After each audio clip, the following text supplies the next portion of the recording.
The US-backed anti-government protests here in Thailand are planning another rally for March 20th. That's on Saturday, and if you're watching this after that, there's probably a follow-up video explaining what actually happened. But I want to warn you that even before the protest takes place, they are planning for it to be violent. And how do we know this?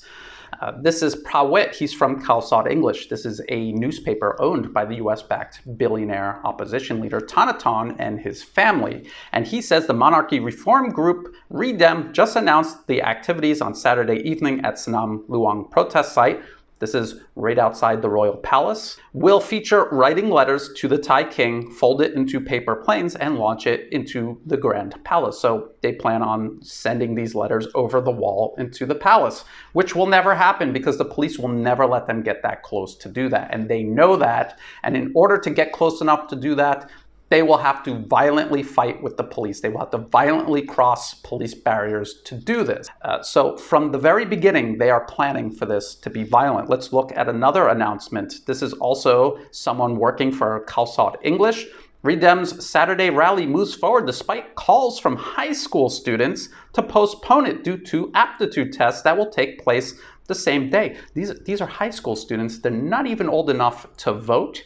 They have a test so that they can get into university, and the protest organizers don't care. They don't care about their future. They care about filling that mob up. They don't care what's happening on that day for actual ordinary people trying to move their lives forward. This is what you want running the country.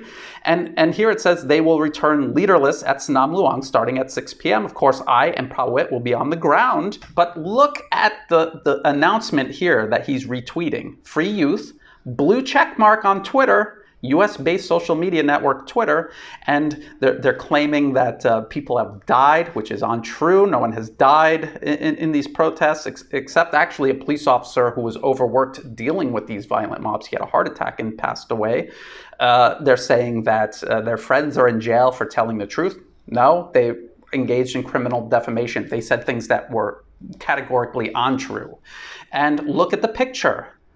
At first glance, it looks like the giant swing in Bangkok. It's a historical landmark, and there is the royal palace. This is what the giant swing actually looks like. So at closer examination, you can see that they've actually turned it into a guillotine. This is a device for chopping people's heads off, and they have it parked outside the palace. This is a death threat being made toward Thailand's head of state, the King of Thailand and his family. Now, let's go back to the guillotine being parked outside the palace.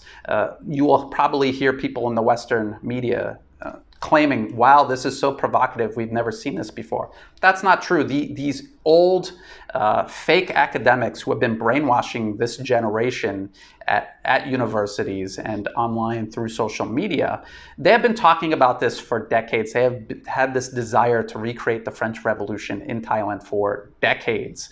But they're fake academics because a real academic would remember that the French Revolution didn't accomplish anything. It sent France backwards. They murdered the monarchy, then they killed each other fighting over power. And out of that chaos rose Napoleon Bonaparte. He didn't just declare himself king of France, he declared himself emperor over an entire region of the planet. So do you see how that actually was going backwards, not forward toward democracy? And France, even to this day, is not a real democracy. You have to wonder, who is it among the opposition's leadership that imagines themselves rising to the top after the revolution? Who wants to be the next Napoleon Bonaparte? Is it Piabut? Is it Thanaton? Is it Thaksin?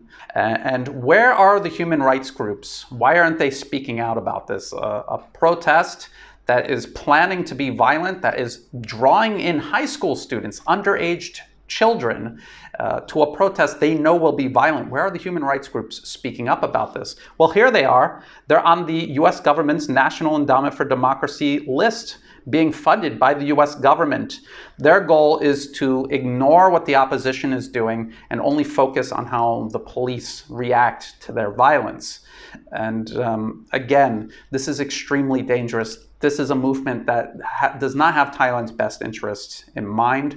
They are trying to divide and destroy the country. country. They're openly planning violence. They are drawing in underage children to exploit them, to prey on them, and to send them out. And while people like Tanaton and Pia Boot and Taksin and Somsak over there in Europe hide behind them, safe from the consequences of actions they encourage these children to take. So Khaosod English isn't going to give you this context. I will. If you thought this video was useful, please like and share it. Think about subscribing to the channel. It helps the channel grow and it's free to do. Look in the video description for ways you can help support my work so that I can continue making videos like this. And as always, thank you for watching.